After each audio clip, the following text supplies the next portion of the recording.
Imagine standing in the middle of a battlefield. The ground beneath your feet is soaked dark with mud and blood. The air smells of smoke, iron, and sweat so thick you can taste it. The man next to you is wearing 50 pounds of steel, his visor down, his breath fogging the cold morning air. He hasn't slept.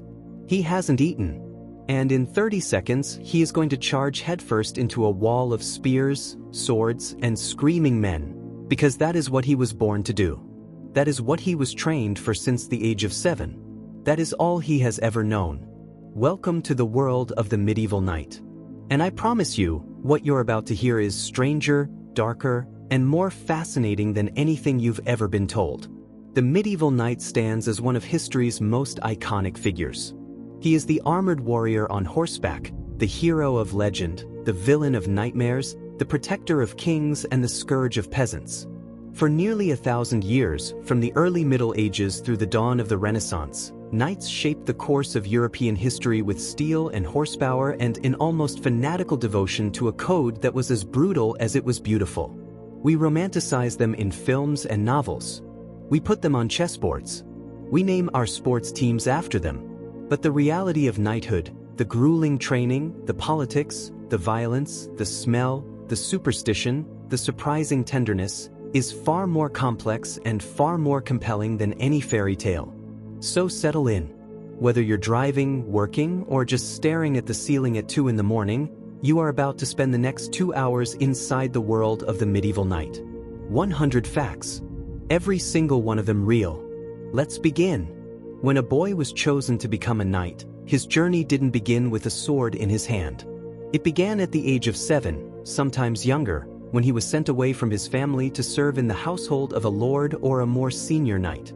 This boy was called a page, and his life was immediately, brutally humbling.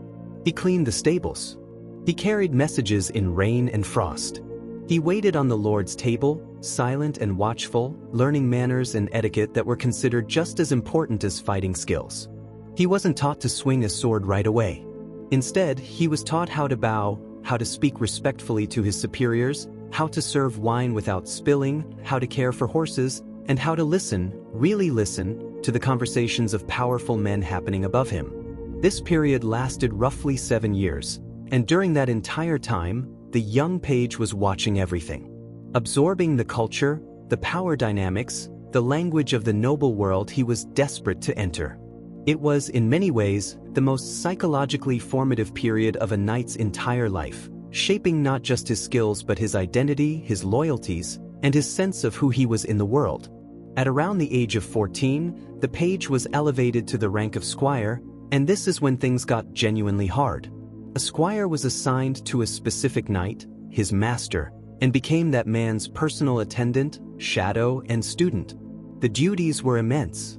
Every morning, the squire helped his knight dress in armor, piece by piece, which could take the better part of an hour and required knowing the exact order in which each piece was attached. He maintained that armor, polishing it to prevent rust, oiling the leather straps, repairing rivets, and ensuring every component was functional and battle-ready. He cared for the knight's horses, feeding them, grooming them, exercising them, and learning to understand their temperaments. And all the while, he was training. He practiced swordsmanship against wooden posts called pels until his arms trembled. He rode at full gallop with a lance aimed at a small target called a quinton, which had a rotating arm that would knock him clean off his horse if his aim was even slightly off. He wrestled. He ran. He lifted weights fashioned from iron and stone. The squire's body was being remade into a weapon, and that process was as painful and exhausting as it sounds. The sword a knight carried was not merely a tool of war, it was a deeply personal, almost sacred object. Knights often gave their swords names. The legendary King Arthur had Excalibur. The hero Roland had Durendal. And while those are myths, the practice of naming swords was absolutely real and widespread across medieval Europe. A knight's sword was often the most expensive single object he owned, costing the equivalent of months or even years of an ordinary man's wages. The blade was forged by mastersmiths whose techniques were closely guarded secrets, and the best swords were made from steel that had been folded and worked hundreds of times to achieve the right balance of flexibility and hardness. Crusaders brought back swords from the Middle East, Japanese travelers carried them from the Far East, and Viking Age blades were so prized that they circulated across the entire known world for generations. A knight's sword was buried with him, passed down through his family, or donated to a church as a sacred offering. It was never, ever treated as disposable. Most people imagine medieval armor as a single, uniform suit of metal, but the truth is that armor evolved dramatically over the roughly 5 centuries of the High Knightly period, and a knight from the year 1100 would barely recognize the equipment worn by a knight from the year 1400. Early knights wore chain mail, a garment made of thousands of tiny interlocking iron rings, painstakingly assembled by hand over months of labor. Chain mail was remarkably flexible and effective against slashing blows, but it offered poor protection against the crushing force of a mace or the stabbing thrust of a well-aimed lance. Over time, smiths began adding plates of hardened steel over the most vulnerable areas: the chest, the knees, the elbows. By the mid-14th century, the full-plate armor that we typically picture had emerged, covering the knight from head to toe in articulated steel that was, despite its weight, surprisingly mobile. A fully armored knight in good plate could run, climb a ladder, mount a horse unaided, and even perform cartwheels, a fact that never fails to astonish people when they see historical demonstrations. The armor moved with the body because every single piece was custom-fitted to its owner. The weight of a full suit of plate armor is something most people wildly overestimate. Popular culture gives the impression that a knight in full armor was essentially a metal statue, helpless if he fell from his horse, unable to do anything athletic at all. The reality is far more impressive. A complete suit of high-quality plate armor from the 15th century typically weighed between 40 and 60 pounds, which is certainly significant, but that weight was distributed across the entire body, held by padded undergarments called acetun or gambeson. Compare that to a modern soldier, who can carry a combat load of 80 to 100 pounds of gear, and suddenly the knight's burden seems much more manageable. The armor was also designed with the body's natural mechanics in mind. The joints were articulated so that movement was surprisingly free. Knights trained in their armor constantly. They ran drills. They fought in their armor. By the time they reached the battlefield, wearing that steel felt as natural to them as wearing a heavy coat. The idea of a helpless, toppled knight is largely a myth. Though it did happen, it was far from the norm. The horse a knight rode into battle was not an ordinary animal. The destrier, the great warhorse of medieval legend, was specifically bred for combat, and it was as much a weapon as the knight's sword. These animals were massive, powerful, and extraordinarily expensive. A single top-quality destrier could cost the equivalent of years of income for a skilled craftsman. They were trained from a young age to remain calm in the chaos of battle, to not flinch at the screaming of men, the clashing of metal, the smell of blood, or the roar of fire. They were taught to bite and kick on command, turning them into offensive weapons in close combat. Knights formed deep, almost emotional bonds with their horses, and it was not uncommon for a knight to mourn the loss of his destrier more openly than the death of some of his human companions. The care of these animals was a constant concern: their diet, their training, their health, and a knight who lost his horse in battle was in serious trouble, since fighting on foot in heavy armor was considered a last resort. The tournament, the medieval jousting competition that fills our imagination with colorful banners and cheering crowds, was not originally a sporting event. In its earliest form, during the 11th and 12th centuries, the tournament was barely distinguishable from actual warfare. Knights gathered in open fields and literally fought each other in mock battles called melees, which could involve hundreds of combatants spread across miles of countryside. The goal was to capture opponents and hold them for ransom, exactly as you would in real war. Men were genuinely killed in these events, and the church repeatedly tried to ban them, declaring that anyone who died in a tournament could not receive a Christian burial. Despite this, tournaments were enormously popular because they served a vital practical purpose. They were the best training ground available for the actual violence of warfare. A young knight who excelled at tournaments could make a real career out of it, traveling from event to event, capturing wealthy opponents, and collecting ransoms that could make him genuinely rich. The famous knight William Marshall made much of his early fortune this way. The code of chivalry, That elegant system of honor, courtesy, and noble behavior we associate with medieval knights was far more complicated and contradictory in practice than it sounds in theory. Chivalric ideals demanded that a knight be brave in battle, loyal to his lord, generous to the poor, respectful of women, and devout in his faith. These were genuinely held values, promoted by the church and celebrated in poetry and song. But chivalry also had a darker, more political dimension. It applied almost exclusively to dealings between noblemen, between knights and other knights. Peasants, merchants, and common soldiers existed largely outside the protections of the chivalric code. A knight who would never dream of mistreating a captured nobleman could, and often did, participate in the brutal slaughter of common soldiers or the pillaging of peasant villages without any sense of contradiction. Chivalry was partly a moral framework and partly a status symbol, a way for the warrior elite to distinguish itself from the common violence of ordinary people. The gap between the ideal and the reality was enormous, and the most honest medieval writers knew it. The ransom system that operated throughout medieval warfare was essentially a sophisticated economic institution, and it shaped the conduct of battles in ways that are hard to fully appreciate today. When a knight captured a wealthy opponent on the battlefield, the smart move was not to kill him but to take him prisoner and demand a ransom for his release. This ransom could be an enormous sum, sometimes equivalent to years of income for an entire estate. The captured knight would give his word, his parole, not to escape, and in many cases he was treated extremely well by his captor, housed in comfort, fed good food, and treated almost as a guest while negotiations proceeded. The system incentivized knights to take prisoners rather than kill, and it created strange dynamics where bitter enemies could be perfectly cordial to each other in captivity. King Richard I of England was famously captured by Leopold of Austria on his way home from the Crusades and held for a massive ransom that literally bankrupted England to pay. The ransom economy was real, ruthless, and remarkably rational within its own brutal logic.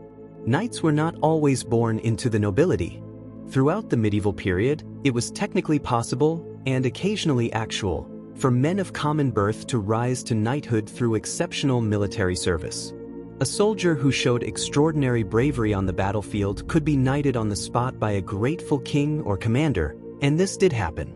However, the reality was that knighthood was increasingly expensive, and the equipment alone, the horse, the armor, the weapons, the servants, placed it far out of reach for anyone without substantial wealth or powerful patronage. By the later Middle Ages, the costs were so prohibitive that many minor noblemen were actually trying to avoid being knighted, because the financial obligations that came with knighthood, maintaining equipment, providing military service, contributing to their lord's expenses, were genuinely ruinous. Kings sometimes had to pass laws forcing eligible men to accept knighthood, a development that tells you everything about the gap between the romantic ideal and the economic reality of being a knight. The helmet worn by a medieval knight went through one of the most dramatic evolutionary arcs of any piece of military equipment in history. Early knights wore simple conical iron helmets, sometimes with a nasal bar to protect the nose, and a chain-mail coif over the head and neck. As warfare evolved and arrows became more dangerous, the helmet grew to cover more and more of the face. By the 13th century, knights were wearing the Great Helm, a flat-topped, fully enclosed cylinder of metal that covered the entire head with slits for vision and small holes for breathing. It was enormously protective but also terrifyingly claustrophobic, with severely limited vision and ventilation so poor that knights would often lift it off between charges just to breathe. Later, the bassinet appeared, a more streamlined helmet with a hinged visor that could be raised during lulls in combat.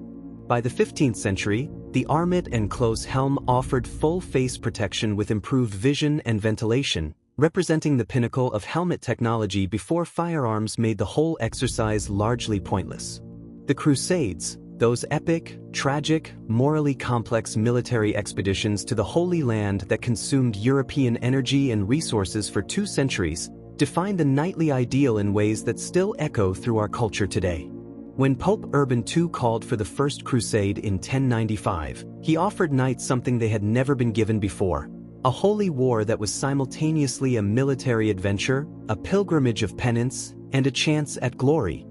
thousands of knights took the cross, sewing it onto their surcoats and setting out on a journey of thousands of miles through territory they had never seen, fighting enemies they barely understood, sustained by faith, ambition, and a remarkable collective delusion that God was personally guiding their swords. The First Crusade actually achieved its military objective, capturing Jerusalem in 1099 in a storm of violence that appalled even some of the men who participated in it. The subsequent crusades were far less successful, but they utterly transformed European knighthood, bringing back new ideas, new technologies, new foods, new fabrics, and a new understanding of the wider world that had previously existed only as rumor and scripture. The Knights Templar remain, nearly 8 centuries after their destruction, the most famous military religious order in history, and the most persistently misunderstood. Founded around 1119 by a small group of French knights in Jerusalem, the Templars were initially an almost comically humble organization. Their original seal showed 2 knights sharing a single horse, symbolizing their poverty, and they existed primarily to protect pilgrims on the dangerous roads of the Holy Land. Within decades, however, they had become one of the most powerful institutions in the medieval world. Popes gave them extraordinary privileges. They answered to no bishop, no king, only the Pope himself. Donations flooded in from across Europe. They developed sophisticated financial instruments, an early form of banking, that allowed pilgrims to deposit money in one country and withdraw it in another, reducing the danger of carrying gold on the road. By the early 14th century, the Templars were so wealthy and so powerful that King Philip IV of France, who was deeply in debt to them, decided it was simpler to destroy them than to pay them back. In 1307, he had the entire French leadership arrested on charges of heresy and blasphemy, and after years of torture and trials, the order was dissolved. Their last Grand Master, Jacques de Molay, was burned alive in 1314. Sleep was a genuine operational problem for knights in the field. A knight in full-plate armor could not easily remove his equipment alone. He needed a squire to help him, and in the dangerous conditions of a military campaign, there were times when knights slept in their armor, or at least in much of it, to be ready if the camp was attacked in the night. This was deeply uncomfortable. The padding underneath the armor would become damp with sweat, the metal would grow cold as temperatures dropped, and the restricted position required for sleeping in a breastplate was physically punishing. Historical accounts describe knights snatching brief periods of rest against trees or walls, their armors still on, their horses tethered nearby. After a major battle, the exhaustion was so profound that men could sleep through almost anything. Accounts describe soldiers sleeping through thunderstorms, trumpet calls, and even the continued cries of the wounded on the battlefield around them. The sleep deprivation that accompanied medieval military campaigns was as debilitating as any injury. The smell inside a medieval suit of armor during battle is something history books almost never discuss, but it is something that every person who has worn reproduction armor in physical activity will describe with a kind of appalled vividness. The padded garments worn underneath, the gambeson or acqueton, were thick, quilted, and essentially impossible to wash while on campaign. They absorbed sweat constantly during the hours of training, riding, and fighting. The steel itself, while it didn't absorb sweat, trapped heat and created a closed environment against the body. In the heat of summer, especially in places like the Holy Land during the Crusades, the conditions inside armor were described by contemporary sources as almost unbearable: extreme heat, difficulty breathing through the visor, the salt of sweat stinging the eyes, and a smell that combined old sweat, rust, and the metallic tang of the steel itself. Knights who survived long campaigns in hot climates were, by all accounts, profoundly unpleasant to stand near. This was simply accepted as part of the experience. The training that turned a squire into a knight relied heavily on a device called the quinton, and the quinton deserves far more fame than it typically gets. In its most common form, it was a rotating wooden post with a flat board or shield on one side and a heavy sandbag or weight on the other. The squire, mounted on a horse and carrying a lance, would charge at full speed and try to hit the flat target dead center. If he struck it cleanly and continued moving fast enough, he would ride clear before the weighted arm swung around. If his aim was off, or if he slowed down after the strike, the rotating arm would come around and knock him hard from his saddle. This hurt, It was designed to hurt. The threat of the blow forced the squire to maintain both precision and momentum, exactly the combination required for effective lance combat in a real battle. Squires practiced this drill hundreds, possibly thousands of times before they were considered remotely competent. The bruises they collected from failed attempts were considered badges of learning, and senior knights would watch the training sessions and offer critique without much sympathy for the falls. The famous English longbow, the weapon that devastated French knights at battles like Crécy and Agincourt, created one of the most significant and fascinating technological crises in the history of medieval warfare. A skilled English longbowman could release 12 arrows per minute, each one carrying enough force to penetrate chainmail and, at close range, even plate armor if aimed at the right angle.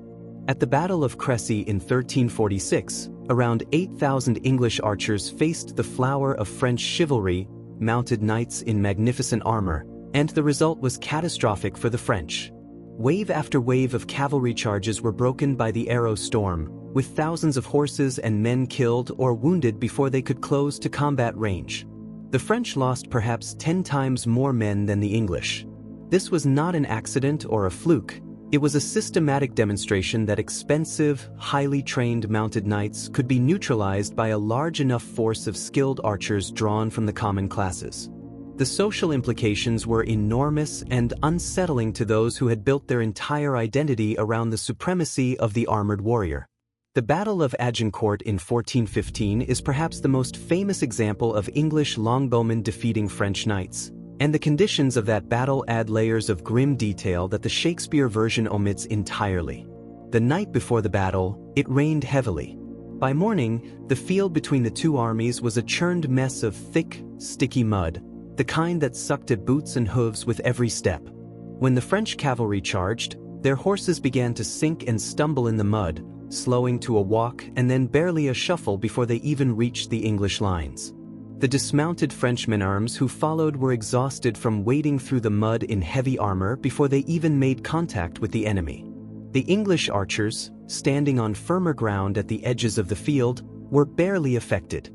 The result was a massacre. Thousands of French knights and noblemen were killed or captured. Henry V, fearing a French counterattack while holding so many prisoners, infamously ordered the killing of the captive French knights, a decision that violated chivalric convention and haunted his reputation, but which he apparently felt was militarily necessary. Heraldry, the system of symbols, colors, and designs displayed on a knight's shield, surcoat, and horse coverings, was not merely decorative. It was a functional communication system in an age before radio, binoculars, or any means of identifying a combatant from a distance. On a medieval battlefield, with men in closed helmets and identical armor, the only way to tell friend from foe, ally from enemy, or commander from common soldier was the heraldic display. A knight's coat of arms was registered and unique to him. No two knights in a kingdom could legally bear the same arms, and it was displayed consistently on everything he owned. Heralds, specialists trained to recognize and catalog these designs, accompanied armies specifically to identify combatants during and after battle, to settle disputes about who had captured whom, and to manage the ransom negotiations that followed. The entire science of heraldry developed its own complex language of terms borrowed from Old French, gules, for red, azure, for blue, or for gold, argent, for silver, and the rules governing what could and couldn't appear on a shield became extraordinarily intricate over time. The daily diet of a medieval knight would strike a modern nutritionist as bewildering. High in protein from meat and fowl, lower in vegetables than we might expect, and washed down with quantities of ale that we would consider alarming. On campaign, the diet simplified dramatically. Knights and their squires ate what they could carry or forage: hard bread, salted meat, dried fruit, whatever could be obtained from the surrounding countryside, which frequently meant taking from the very peasants they were theoretically there to protect. Water was distrusted, not entirely without reason. Waterborne illness was a constant danger, and ale or wine was considered safer and more nourishing. Detailed accounts from Crusader campaigns describe men chewing leather straps out of hunger, drinking their horses' blood, and fighting each other over scraps of food. The logistics of feeding an army of mounted knights across hundreds of miles of foreign territory were staggering, and supply failures caused as many military disasters as enemy action. A hungry knight, no matter how well trained, was not an effective knight. One of the most remarkable and underappreciated figures in the entire history of medieval knighthood is William Marshall, who lived from approximately 1146 to 1219 and was, by virtually any measure, the greatest knight of his age. Born the fourth son of a minor English nobleman, he had no great inheritance to expect. He started his career as a tournament fighter, traveling from event to event across France and England, capturing wealthy opponents and holding them for ransom, building his reputation and his fortune blow by blow. He served 4 consecutive kings of England, Henry II, Richard I, John, and Henry III, with a loyalty and competence that earned him the title of Earl of Pembroke and eventually the position of Regent of England. He fought his last battle at the age of 71, commanding the English army against a French-backed rebellion.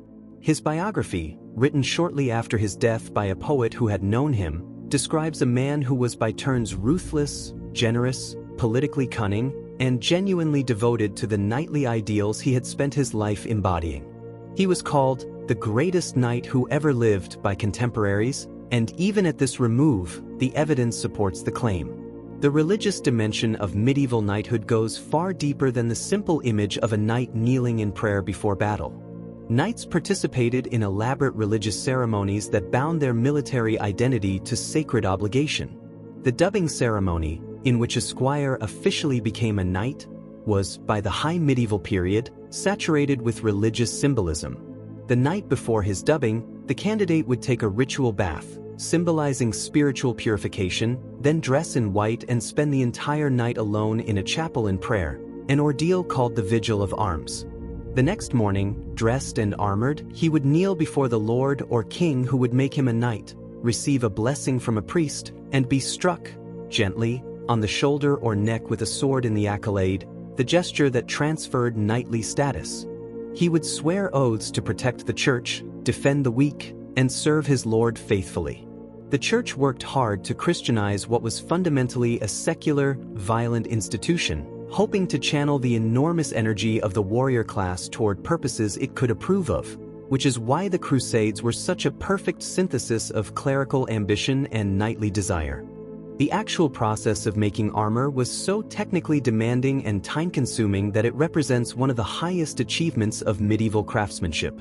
A master armorer, particularly those working in the great centers of the trade in Milan, Augsburg, and Innsbruck, was an artist as much as a craftsman. A full suit of high-quality plate armor required the armorer to heat individual steel plates to precise temperatures, hammer them into exact shapes over specially made anvils called stakes, quench them in oil or water to control their hardness, and fit every single piece precisely to the measurements of the man who would wear it. The breastplate was shaped to deflect blows away from the body rather than simply stopping them. Its distinctive ridged and curved form was aerodynamic in the truest sense, designed to cause weapons to glance off at angles. The finishing of the highest quality armor was breathtaking, polished to a mirror sheen, engraved with Gothic patterns, sometimes gilded or etched with religious imagery. A top-quality harness from a master Milanese armorer was the medieval equivalent of a custom sports car, the finest expression of contemporary technology applied to a very specific purpose. Siege warfare was in many ways the defining military activity of the medieval period, and knights spent far more of their time participating in sieges than in open field battles. Castles, which were themselves engineering marvels, created a fundamental tactical problem. An army of knights, no matter how numerous or skilled, could not simply ride up to a stone wall and defeat it. Besieging a well-provisioned castle required time, engineering skill, and resources that dwarfed what was needed for a pitched battle. Knights participated in sieges in multiple roles, commanding the besieging forces, leading assaults on breaches in the walls, organizing the construction of siege engines, and, if they were inside the castle, defending the walls against attack. The siege of a major castle could last months or even years. The famous siege of Château Gallard in 1203, when Philip II of France besieged the supposedly impregnable English fortress, lasted through an entire winter and involved horrifying scenes, including several hundred civilians being expelled from the castle by its garrison and left to starve in the ditch between the two armies because neither side would let them pass. Knights were frequently plagued by injuries that we would today recognize as the cumulative damage of years of high-impact physical activity. Joint problems, particularly in the knees, hips, and shoulders, were extremely common in men who had spent decades wearing heavy armor, riding horses, and absorbing the shock of combat. Forensic examinations of the skeletal remains of medieval warriors have revealed patterns of bone wear and old injury that paint a vivid picture of the physical cost of knighthood. Many knights had healed fractures, bones that had broken and been set, sometimes imperfectly, and fused back together at slightly wrong angles.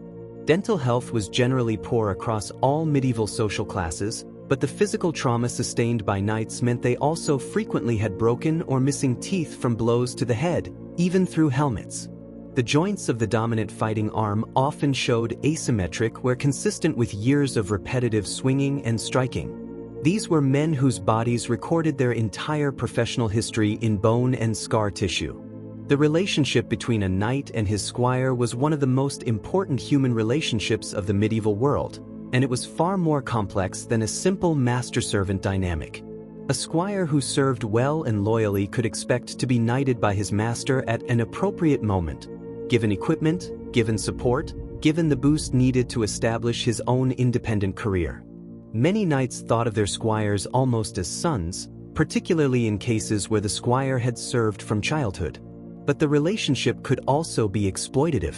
A lord who wanted to delay knighting his squire indefinitely could keep him in a state of permanent servitude, doing all the work of a knight at a fraction of the expense, since an unknighted man had fewer legal claims on his lord's support. There were medieval laws attempting to regulate this, requiring that squires who had served a certain number of years be offered knighthood, but enforcement was inconsistent. The history of squirehood is full of both deep loyalty and quiet resentment, playing out in households across Europe for centuries. Medical care for wounded knights on the medieval battlefield was primitive by modern standards but far from non-existent, and it was considerably more sophisticated than the popular image of a battlefield surgeon hacking off limbs with a bread knife. Medieval physicians, including those attached to crusading armies, had access to Arabic medical knowledge that was significantly advanced compared to European practices of the same period. They knew that wounds needed to be cleaned. They used honey, which has genuine antibacterial properties, as a wound dressing. They used wine to wash out injuries. They could and did remove embedded arrowheads and sword fragments with specialized instruments. They had crude but functional sutures.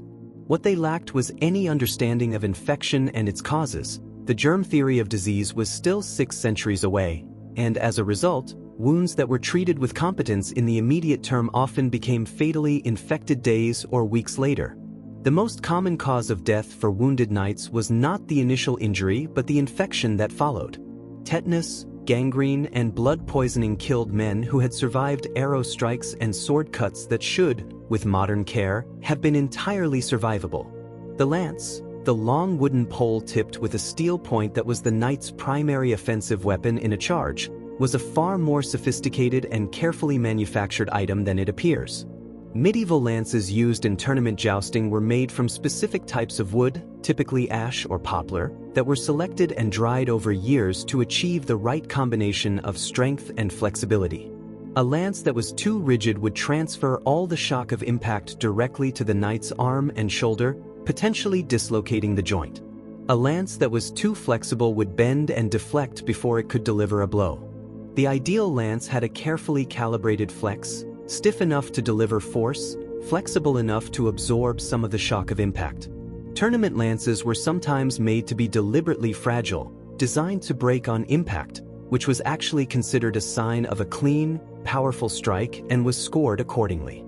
Combat lances were built for durability, and the splintering of a lance in battle, while dramatic, was simply a fact that knights planned around, carrying spare lances or immediately drawing a sword when the first weapon was lost. One of the most startling aspects of medieval warfare that modern people rarely consider is the enormous role played by infantry, common foot soldiers, who have been almost entirely written out of the romantic narrative of knighthood. The knight on horseback is the image that endures, But in reality, every army of knights was accompanied by much larger numbers of foot soldiers, archers, spearmen, crossbowmen, and ordinary men with clubs and hatchets who did an enormous amount of the actual killing. The relationship between knights and infantry was complex and often condescending. Knights tended to view foot soldiers as a necessary but inferior element, tools to be positioned and expended rather than warriors to be respected. But the infantry were often extraordinarily effective, and some of the most significant military defeats of the medieval period, like the Battle of the Golden Spurs in 1302, when Flemish infantry annihilated a French cavalry force, demonstrated dramatically that knights on horseback were not invincible and that common foot soldiers, properly organized and positioned, could defeat the finest cavalry in Europe. The medieval warhorse required an astonishing level of care and maintenance that few people appreciate today. These animals were not just expensive to acquire, they were expensive to keep. A destrier required large quantities of good quality grain, significantly more than a working farm horse, to maintain the muscle mass and energy levels needed for combat. They required skilled farriery, horseshoeing that took into account the additional weight they carried in armor and the concussive shock of charging at full speed. They needed regular veterinary attention, which in the medieval period consisted of a mixture of practical animal husbandry passed down through generations and various herbal treatments of variable effectiveness. In campaign conditions, maintaining the health of the knightly cavalry's horses was a constant logistical challenge. Disease, overwork, and poor forage killed horses in enormous numbers during extended campaigns, and the loss of horses was sometimes more operationally damaging than the loss of men. A detailed accounting of any major medieval military expedition reveals that horses were consistently the most expensive and most vulnerable strategic resource. The crossbow created a profound political and social controversy in medieval Europe that has few equivalents in the history of warfare. The crossbow was a devastating weapon, capable of driving a bolt through plate armor at close range and requiring far less training to use effectively than either the longbow or the lance. Any peasant could be trained to use one in weeks. This horrified the noble class, who saw in it an equalizer of the most unwelcome kind. A weapon that allowed a man of no rank, no training, and no honor to kill the finest knight from 200 yards away without any personal risk to himself. The Second Lateran Council of 1139 banned the use of crossbows against Christians, though notably not against Muslims, as a weapon too terrible for civilized warfare. The ban was ignored almost immediately, but its existence tells you a great deal about how deeply threatened the knight class felt by weapons that democratized killing.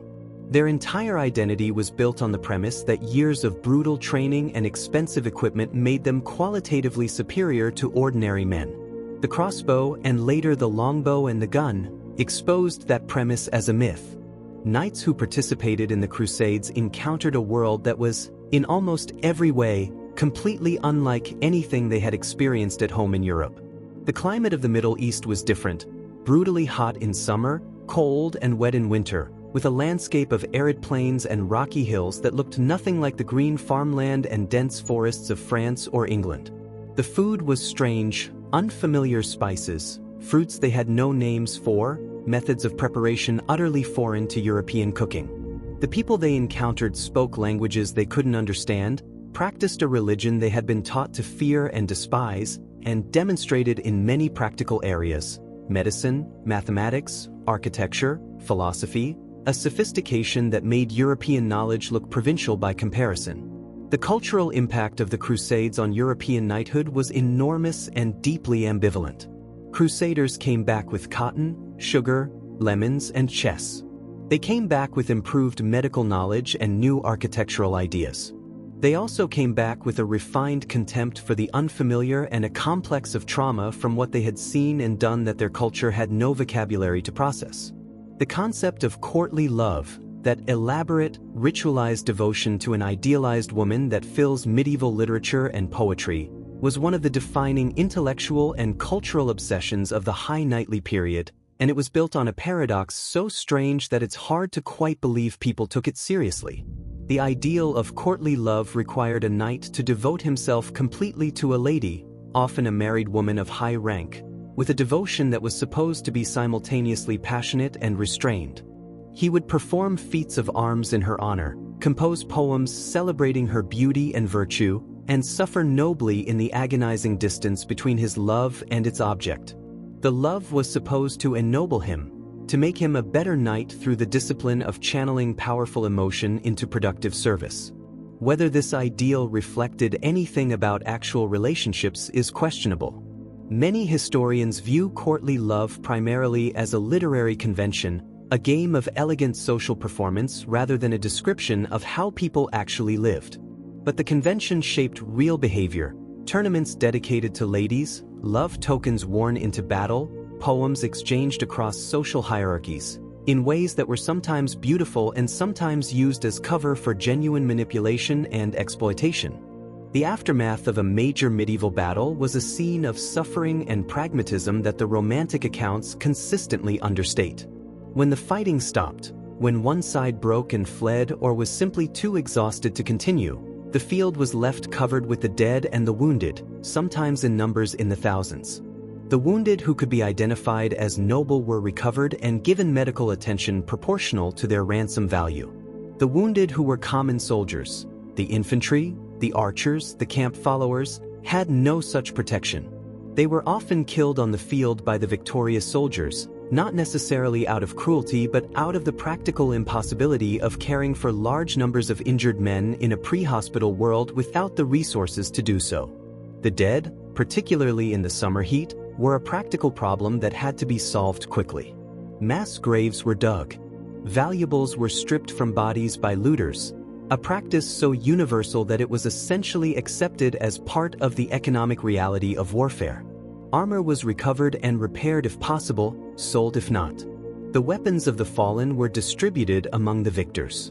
The Hospitallers, formerly the Knights of the Order of the Hospital of St. John of Jerusalem, were one of the most important and longest-lasting of all the medieval military orders, and their origin story is one of the more remarkable tales of institutional evolution in the medieval world.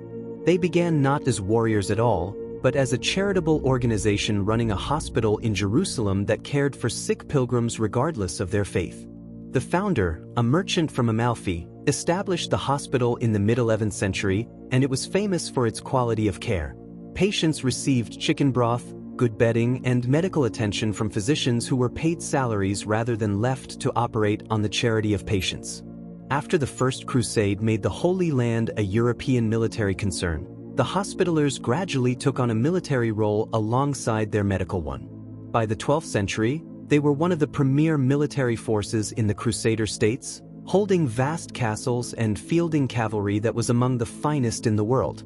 After the fall of the Holy Land, they retreated first to Cyprus, then to Rhodes, and finally to Malta, where they famously repelled an Ottoman siege in 1565, more than 4.5 centuries after their founding.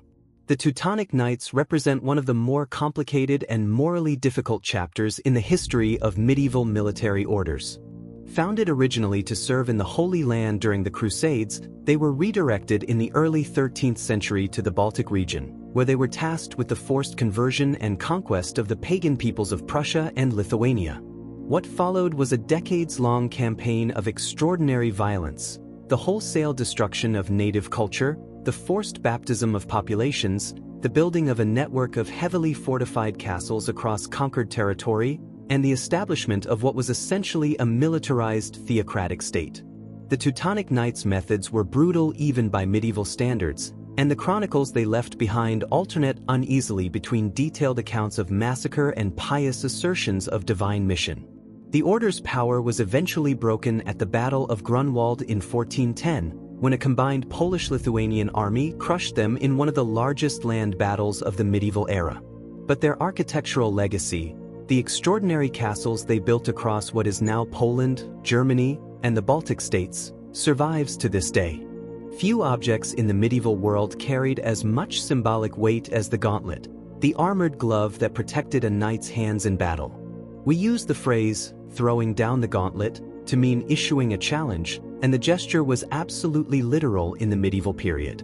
Throwing a gauntlet at someone's feet was a formal challenge to single combat, and picking it up was an equally formal acceptance of that challenge. The language surrounding the gauntlet extended into ceremony, law, and personal honor in ways that seem almost theatrical to modern eyes but were deeply serious at the time. A gauntlet thrown before a court was sometimes used as a means of initiating trial by combat, the legal resolution of a dispute through armed conflict between the parties or their designated champions. This practice was not abolished in England until 1819, when a man named Abraham Thornton demanded the right to trial by combat in a murder case, and Parliament, discovering to its embarrassment that it was technically still legal, hastily abolished it. The gauntlet lingered in law long after the knight had disappeared from the battlefield. The experience of being a prisoner of a medieval enemy was wildly variable depending on one's status and one's captor. For a noble knight captured by an honorable opponent, captivity could be genuinely comfortable, good food, pleasant accommodation, interesting conversation, and the eventual prospect of ransom and release. Jean II of France, captured by the English at the Battle of Poitiers in 1356, was treated so well during his captivity in England that contemporary accounts describe a kind of peculiar domesticity. He hunted, he feasted, he played chess, he received visitors. For common soldiers, or for knights captured by opponents who did not share the chivalric conventions of Western European warfare, the experience could be horrific. Prisoners taken during the Crusades, by either side, were sometimes executed in mass killings. Prisoners taken by certain rulers in Eastern Europe or the Middle East were enslaved. The protections of the ransom system applied only to those whom the system recognized, wealthy Christian noblemen fighting other wealthy Christian noblemen according to the rules of a code that was, at its core, a club membership, not a universal moral principle. The famous image of a knight kneeling in prayer before battle, asking God's blessing on his sword arm, was not merely theatrical piety. Medieval knights genuinely believed that the outcome of battle was in God's hands, and that personal virtue, spiritual preparation, and divine favor were as important to victory as military skill or numerical advantage. This belief found institutional expression in trial by combat, the legal procedure by which two parties to a dispute, or their champions, resolved their conflict in armed single combat, with the understanding that God would ensure the innocent party prevailed. This procedure was used in serious criminal cases, in disputes over land ownership, and in accusations of treason. The combatants swore oaths on sacred relics before fighting, and the fight itself was considered a form of divine judgment. The logical problems with this system, what happened when the guilty party was a better fighter, were not ignored by medieval thinkers, but they were largely explained away by arguments about the inscrutability of divine will. Trial by combat persisted in England into the Tudor period and in other European countries even longer. The question of what knights actually ate and drank during peacetime, when they were at home in a lord's castle or on their own estates, gives a fascinating window into a social world that was simultaneously lavish and constrained. Great feasts in a lord's hall could be extraordinary affairs, with dozens of dishes, elaborate sugar sculptures called subtleties, live music, and performances by jesters and acrobats. The meat was the prestige food, roasted whole animals, game birds taken in the hunt, preserved meats through winter. Spices were enormously expensive and used liberally precisely because of their cost. Pepper, cinnamon, ginger, and saffron were status symbols on the dinner table as much as flavoring agents. But the everyday diet of a knight living on a modest estate was much simpler: bread, ale, salted fish, root vegetables, and whatever could be raised or hunted on his land. The feast was the exception that illuminated the norm by contrast, and medieval literature is full of descriptions of lavish meals that tell you as much about what people aspired to as about what they actually ate day to day. One of the most distinctive and sometimes overlooked features of the knight's existence was the extraordinary degree to which he moved. A major lord's household was essentially a traveling court, constantly moving between different estates, castles, and manors, consuming the food and resources of each location before moving on. Knights in a lord's service moved with their lord, sleeping in different beds, eating at different tables, serving in different environments throughout the year.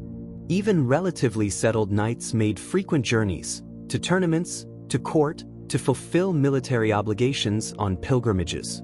The roads of medieval Europe, while rarely well maintained, were heavily used, and the knight was among their most frequent travelers. This constant movement shaped the culture of knighthood profoundly. It created networks of relationships across wide geographic areas, spread ideas and fashions rapidly, and ensured that the knightly class of England, France, and the Holy Roman Empire shared cultural references, values, and aesthetic preferences to a degree that makes it reasonable to speak of a pan-European knightly culture rather than merely a collection of national ones. The practice of heresy hunting and the persecution of religious minorities was something in which knights played a deeply uncomfortable role during the medieval period. The Albigensian Crusade, launched in 1209 against the Cathar heretics of southern France, deployed the military machinery of knighthood against an internal European population rather than a foreign enemy. French knights from the north descended on the prosperous cities of Languedoc with the blessing of the Pope and the enthusiasm of men who saw an opportunity for plunder as much as spiritual merit. The massacre at Béziers in 1209, where thousands of civilians, both Cathar heretics and Orthodox Catholics, were killed, supposedly prompted the papal legate to respond to a question about how to distinguish heretics from true believers with the phrase, "Kill them all, God will know his own." This quotation is probably legendary rather than historical, but it accurately captures the brutal pragmatism that characterized much of the crusade. The knights who participated were doing exactly what their training and ideology prepared them to do. They were simply doing it to their neighbors rather than to strangers. The financial reality of maintaining knightly status was a grinding, constant pressure that most romantic portrayals of medieval life completely ignore. A knight's armor needed regular maintenance and periodic replacement as technology improved and old pieces wore out. His horses required constant feeding, care, and replacement, since campaign conditions killed horses at a terrible rate. He needed to maintain a minimum of retainers, at least 1 or 2 servants, a squire if possible, which added to his expenses. He was expected to dress in a manner appropriate to his station, to give gifts at appropriate occasions, and to maintain a household capable of hosting guests. If he was a minor lord, his income from rents might cover these expenses in a good year. In a bad year, a drought, a military campaign that cost more than it returned, an unexpected expense, debt could accumulate with frightening speed. The history of the English and French nobility in the later Middle Ages is in large part a history of chronic financial stress, with knights mortgaging estates, taking out ruinous loans, and marrying for money with no pretense of other considerations. The chivalric ideal of the generous, open-handed knight sat in constant tension with the financial reality of the man trying to maintain that image. The stories of great medieval knights were preserved and transmitted through a form of literature called the chanson de geste, literally the song of deeds, and these epic poems shaped how knights thought about themselves and their role in the world as powerfully as any actual event. The most famous cycle of these poems centers on Charlemagne and his 12 paladins, with the Song of Roland as its greatest surviving example. Roland, the perfect knight hero, refuses to blow his horn and call for help even when his vastly outnumbered force is about to be destroyed, because doing so would be shameful. He dies in battle, calling on God with his last breath, and is transported to heaven by angels. The poem is extraordinary propaganda for the knightly ideal: courage, loyalty, faith, and a complete willingness to die rather than compromise honor. And it worked. Medieval knights knew these stories. They were raised on them. They sang them, repeated them, modeled their behavior on them to a degree that is hard for modern people, raised in a culture that is self-consciously skeptical of heroic narratives, to fully appreciate. The Black Prince, Edward of Woodstock, Prince of Wales, was considered by his contemporaries to be the embodiment of the knightly ideal, and his career illustrates both the glory and the darkness of 14th-century knighthood at its most vivid. He won his spurs at the age of 16 at Crécy, fighting alongside his father Edward III in a battle so lopsided and decisive that it shocked all of Europe. He went on to command the English army at Poitiers, where he captured the French king himself, one of the most prestigious military achievements possible. He was admired for his courage, his tactical genius, his generosity to his men, and his magnificent court at Bordeaux. He was also responsible for the massacre at Limoges in 1370, where he ordered the killing of thousands of civilians in retaliation for the city's defection from English allegiance, an act that sat uneasily even with his contemporaries, who admired him too much to condemn it openly but remembered it too vividly to forget it. He died before he could become king, ravaged by illness, and was buried in Canterbury Cathedral in full armor, where his effigy still lies today. Medieval knights were not the illiterate brutes of popular imagination.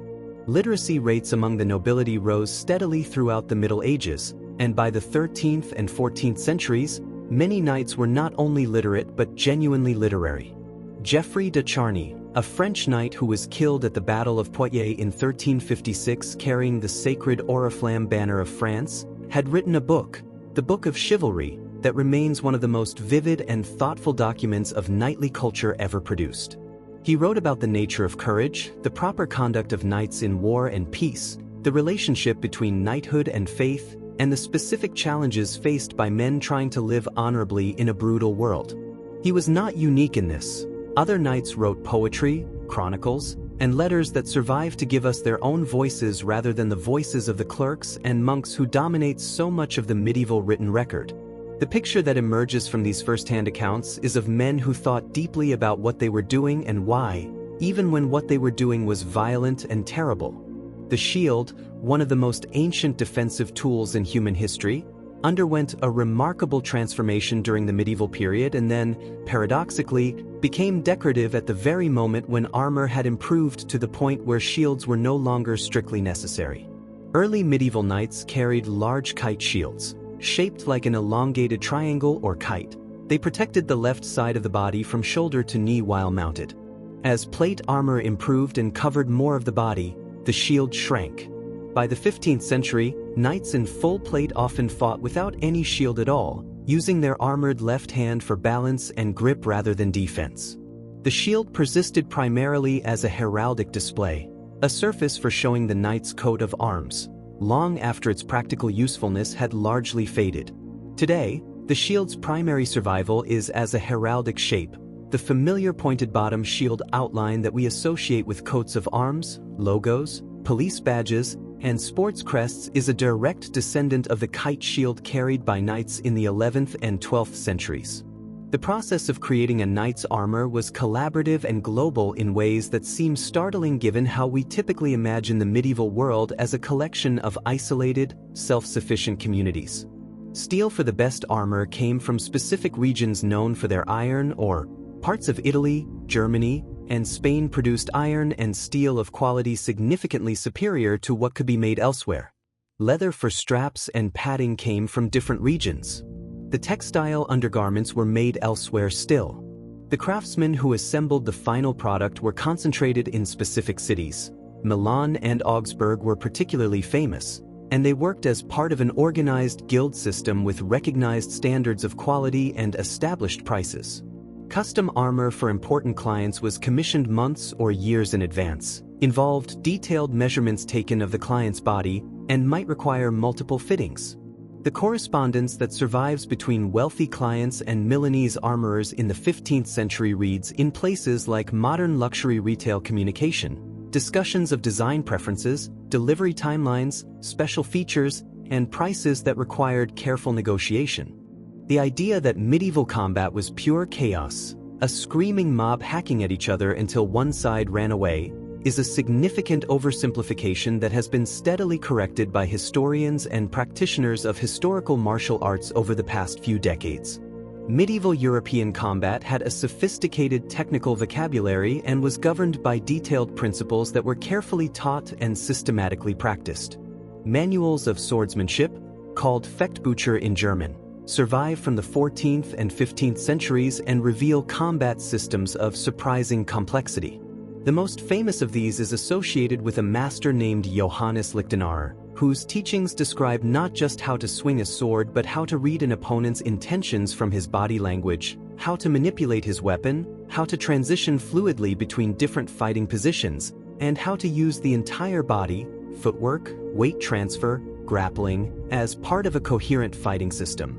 These were not tricks or improvised rough and tumble, they were disciplined technical arts, taught by recognized masters to students who spent years developing skill in them, no less rigorous than the martial arts traditions of Asia that tend to get more credit in the popular imagination.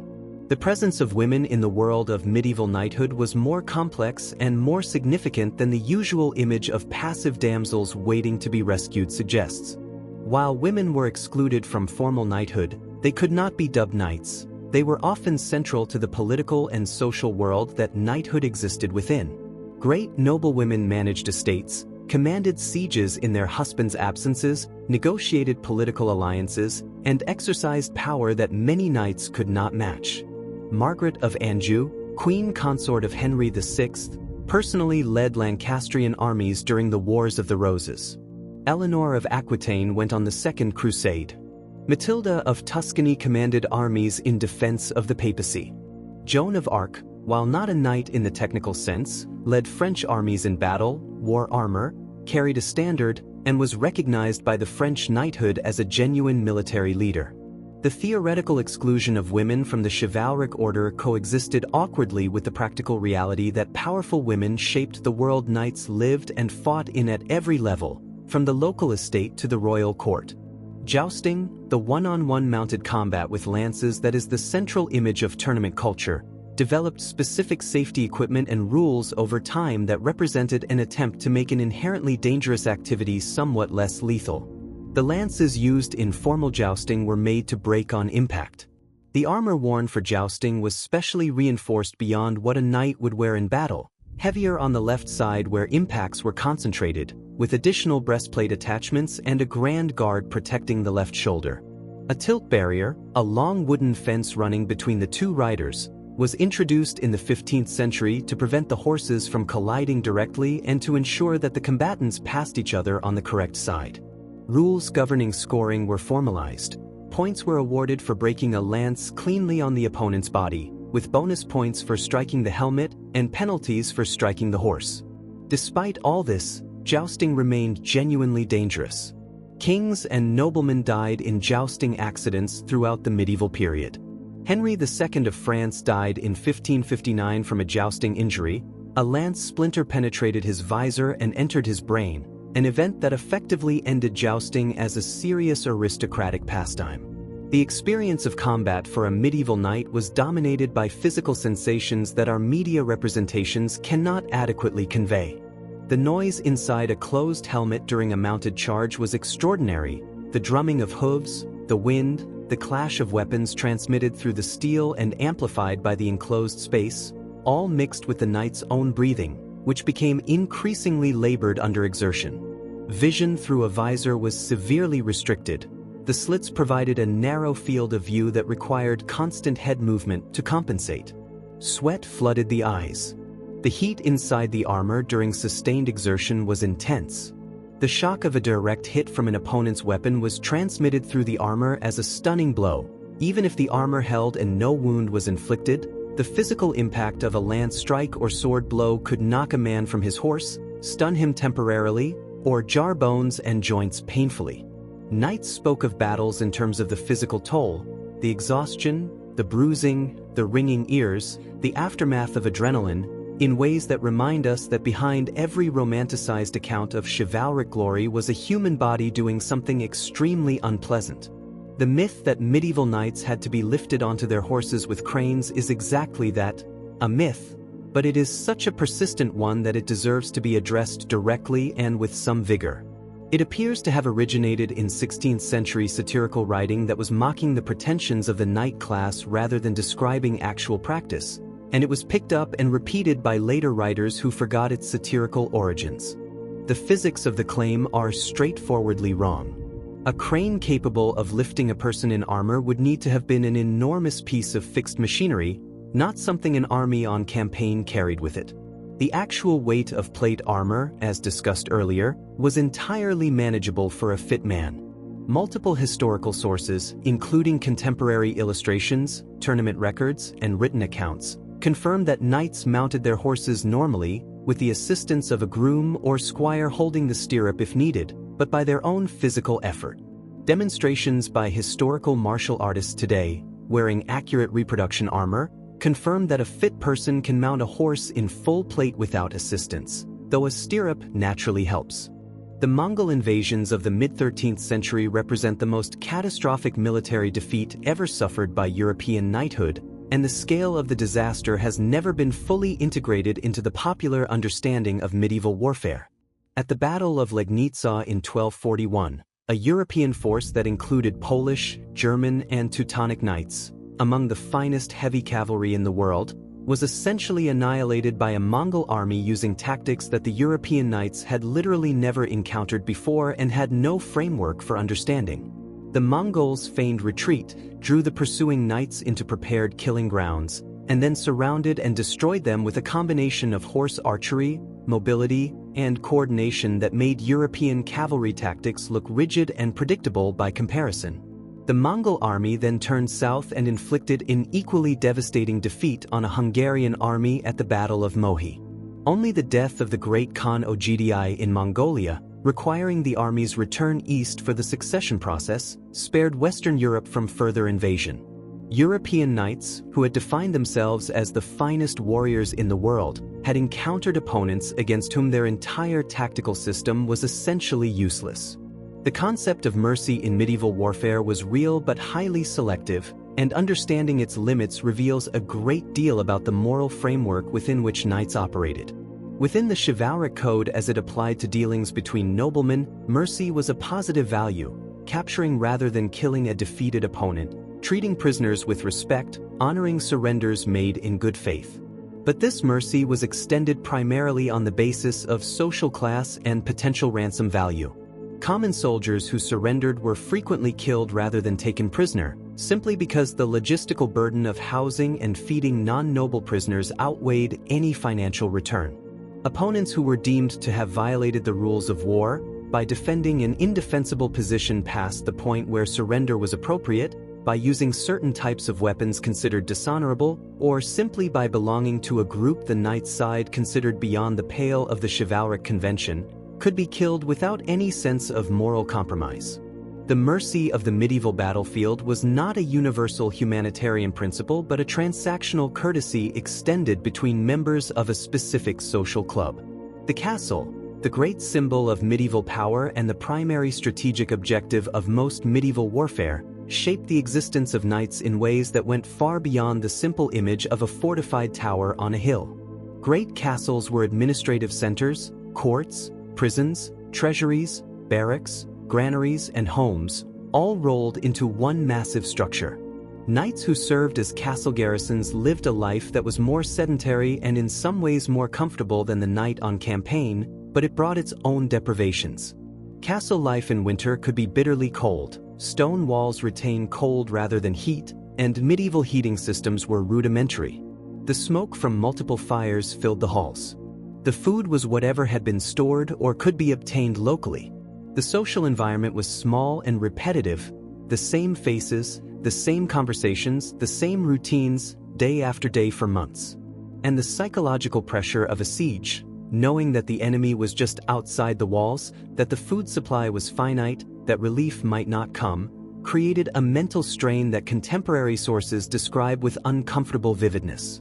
The feudal system that underpinned the social and economic structure of medieval knighthood was built on a simple but profoundly consequential premise: land in exchange for military service. A lord granted a knight a piece of land, a fief, and in return the knight was obligated to provide a certain number of days of military service per year, to bring his equipment and, where possible, additional men, and to be ready to fight when his lord required it.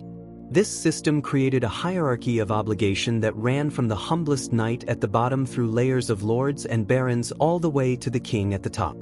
It also created endless complications. What happened when a knight held land from two different lords who went to war with each other? What happened when the military service owed was insufficient for the actual needs of the war? What happened when a lord tried to demand more service than the feudal agreement specified? Medieval legal history is full of disputes over these exact questions, and the negotiation of feudal obligations, in courts, in councils, and occasionally on battlefields, was one of the great ongoing dramas of medieval political life. The use of fire in medieval warfare was so common and so destructive that it deserves to be recognized as one of the defining features of the period, even though it sits uncomfortably with the romantic imagery of honorable combat. Burning the crops and villages of an enemy's territory, A strategy called chevauchée in French military practice was a standard and deliberate approach to warfare used by English armies in France during the Hundred Years' War.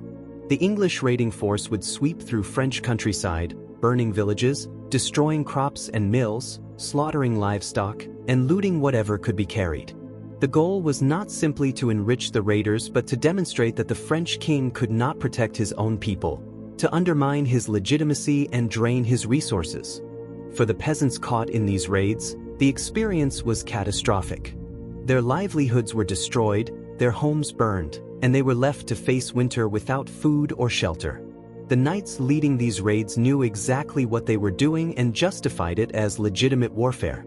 The victims had no protection under the chivalric code. They were simply the terrain on which the real game, the contest between noble houses, was being played. The image of the solitary knight-errant, riding alone through the wilderness, righting wrongs and seeking adventure with no lord to answer to, is one of the most enduring creations of medieval literature, and it was almost entirely fictional. Real knights operated within systems of obligation and affiliation that were virtually inescapable. A knight owed military service to his lord. He owed financial obligations to his creditors. He owed spiritual obligations to his church. He was connected by bonds of family, marriage, and feudal service to a web of people whose expectations and needs shaped his decisions constantly. The freedom of the literary knight-errant, to simply ride away from all these obligations and pursue personal quests, was a fantasy that appealed precisely because it was impossible. The romance of Sir Gawain, Lancelot, Percival, and their fellow knights of the Round Table offered medieval audiences a vision of freedom from the grinding, complicated, deeply unfree reality of actual feudal obligation. The stories were beloved not because they described real life but because they described a life that real people wished they could live. The role of the church in the life of a medieval knight was pervasive and practically inescapable. A knight's morning began with prayers. His public life was shaped by the church calendar, the feast days, the fasting periods, the obligatory attendance at Mass. His marriage was a church ceremony. His death would involve last rites administered by a priest, and his burial would be in consecrated ground. The church administered the sacraments that marked the key transitions of his life and held the theological keys to the afterlife that he both feared and hoped for. In return, the church demanded not just personal piety but institutional loyalty, and used the threat of excommunication, which placed a person outside the community of Christian believers and denied them the sacraments, as a political tool of extraordinary power.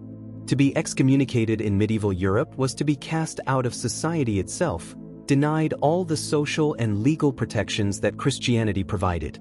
Knights were threatened with and occasionally subjected to excommunication as a means of political pressure, and the threat worked because the theological stakes were genuinely believed to be eternal. The question of how knights smelled is indelicate but historically relevant, and the answer, to put it plainly, is that they smelled as all people did in a world without modern sanitation, running hot water, or commercial soap available on demand. Bathing was not as rare as is sometimes claimed. Great lords and their households had bathtubs and bathed regularly, and public bathhouses were common in medieval cities. But by modern standards, the cleaning regime was minimal, the undergarments worn next to the skin were hard to wash, and the combination of physical labor, outdoor activity, and proximity to horses and dogs created a baseline smell that would be challenging to modern olfactory sensibilities. On campaign, all of this was dramatically worse. In armor, during combat or heavy training, the sweat was profuse and inescapable. The padding beneath the armor absorbed it and could not be easily cleaned. The horses added their own distinctive contribution to the ambient atmosphere. The food smelled strongly of the preserving agents, salt, smoke, vinegar, that kept it from spoiling. The medieval world was, by modern standards, an intensely smelly place, and the night was a particularly aromatic feature of it. The night before a major battle was, by all surviving accounts, one of the most psychologically intense experiences a knight could endure. The practical preparations, checking armor, sharpening weapons, seeing to the horses, provided some distraction, but they eventually ended, and the waiting began. Many knights prayed. Many drank. Many wrote letters to wives, fathers, and lords that they knew might be read as final communications. In the camps before Agincourt, according to contemporary accounts, the French side was so confident of victory that there was celebrating, drinking, and gambling on how many English prisoners each man would take. On the English side, Henry V moved through the camp in disguise, listening to his men's conversations and, according to his own subsequent account, discovering a depth of trust in him that he found moving and fortifying. The psychological difference between the two camps that night has become part of the myth of Agincourt, but the underlying reality, men alone with their thoughts in the darkness before combat that might kill them, was simply profoundly human, and no amount of training or ideology made it easy. The medical condition we would today call post-traumatic stress disorder was recognized in the medieval world, even though it had no name and no systematic treatment. Knights who had survived extreme violence, particularly in the Crusades, where the scale and nature of the killing was often far beyond anything experienced in European warfare, sometimes returned home permanently changed. Medieval sources describe men who could not sleep, who were prone to sudden violent rages, who could not eat without being overwhelmed by intrusive memories, and who withdrew from social life into isolation or religious retreat. The monasteries of medieval Europe received a significant number of ex-knights and ex-crusaders whose entry into religious life represented not just piety but a flight from a secular world they could no longer comfortably inhabit. The Church provided a framework for understanding these experiences in terms of spiritual trial and the need for penance, which was not clinically accurate but offered something modern psychiatry sometimes struggles to provide: a narrative of meaning, a community of support, and a structured daily existence that provided stability when the mind had lost its anchor. The Wars of the Roses, the series of dynastic conflicts that tore England apart between 1455 and 1487, were in many ways the last act of true chivalric warfare in England, and they are fascinating for the ways in which they combined medieval knightly culture with the emerging realities of early modern warfare. The great lords who led the Yorkist and Lancastrian factions, the Nevilles, the Percys, the Beauforts, were deeply invested in the chivalric tradition. They wore armor, led cavalry charges, held courts of chivalry, and motivated their followers with the language of honor and loyalty. But they also used guns, which were becoming increasingly decisive in siege warfare. They fought battles in which the old system of retaining knights had broken down into something much more like mercenary contracts, men following lords for pay and opportunity rather than feudal obligation.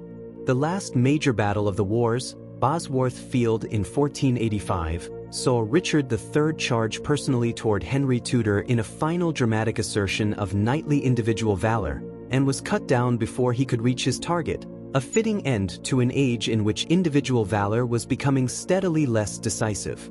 The relationship between a medieval knight and religion was not simply one of formal obligation and institutional loyalty. It had a deeply personal, emotional, and sometimes mystical dimension that the secular modern world finds difficult to fully credit. Knights went on pilgrimages, to Canterbury, to Compostela, to Rome, and above all to Jerusalem, with a sincerity of devotion that was not merely social performance. They collected relics, fragments of saints' bones, splinters of the true cross, vials of holy oil, and carried them into battle with the absolute conviction that these objects provided genuine supernatural protection. They prayed before combat not as a ritual formality but as a real conversation with a God they believed was watching, judging, and sometimes intervening directly in the affairs of men. When a knight survived what seemed like a certain death, a lance that deflected at the last moment, an ambush he escaped inexplicably, he attributed it to divine protection, and the gratitude he felt was as real as any human emotion. The faith of the medieval knight was not sophisticated theology. It was immediate, personal, and absolutely central to how he understood his place in the universe. The decline of knighthood as a military institution, the long process by which the armored mounted warrior went from being the decisive element of European armies to a relic of a vanished world, was not a sudden collapse but a gradual erosion that played out over roughly 2 centuries. The longbow, the crossbow, the pike formations of Swiss and Flemish infantry, and eventually gunpowder weapons all contributed to an environment in which expensive, individually trained cavalry was less and less able to dominate the battlefield. But the social and cultural institution of knighthood proved far more durable than its military relevance. Knighthood survived as an honor, a recognition of distinguished service or noble status, long after the knight had ceased to be a warrior in any meaningful tactical sense. Today, knighthoods are still conferred by the British Crown and other monarchies, still carry the title Sir or Dame, and still represent a form of social recognition tied to achievement and service. The armor and the horse are long gone. The idea persists because it speaks to something in human culture that transcends its medieval origins, the desire to recognize courage, service, and excellence with a formal acknowledgement that carries weight beyond the moment. The crossbow's reload time, typically 15 to 30 seconds per shot for a skilled operator, compared to the longbow's 12 shots per minute, is often cited as a disadvantage, but it came with a compensating advantage that explains why crossbows remained in widespread military use throughout the medieval period. They required virtually no strength to use and far less training to use effectively than the longbow. A longbow demanded years of practice to develop the technique and the extraordinary upper body strength needed to draw it consistently. The skeletal remains of medieval longbowmen actually show deformations of the spine and left arm from the asymmetric physical demands of regular practice. A crossbow could be put in the hands of a relatively untrained soldier who could deliver effective fire after weeks rather than years of practice. This made crossbowmen far easier to recruit and replace than longbowmen, and in armies that needed large numbers of missile troops rapidly, this was a decisive practical advantage. The Genoese crossbowmen who formed a major component of French armies during the 100 Years' War were professional mercenaries whose crossbow skills were their primary marketable asset. The medieval tournament circuit was, for the skilled and successful participant, something very close to a professional sport, complete with prize money, sponsorship, career advancement, and a celebrity culture that produced famous names and dedicated followers. Young knights who had been dubbed but had no inheritance to rely on could build a career entirely on tournament success, traveling from event to event, building a reputation for skill and courage, collecting ransoms and prizes, and using those winnings to fund better equipment and horses that would enable further success. The social connections made at tournaments were equally valuable, meeting influential lords, impressing potential patrons, and being seen in the right company were all as important to a young knight's career as the fighting itself. Tournament culture also had its dark side. The violence was real, debts from equipment and travel were common, and the line between honorable competition and dangerous gamble was thin. But for a skilled and resourceful young man with a sword and a horse and nothing else, the tournament circuit offered one of the few genuine pathways to social and financial advancement that medieval society provided.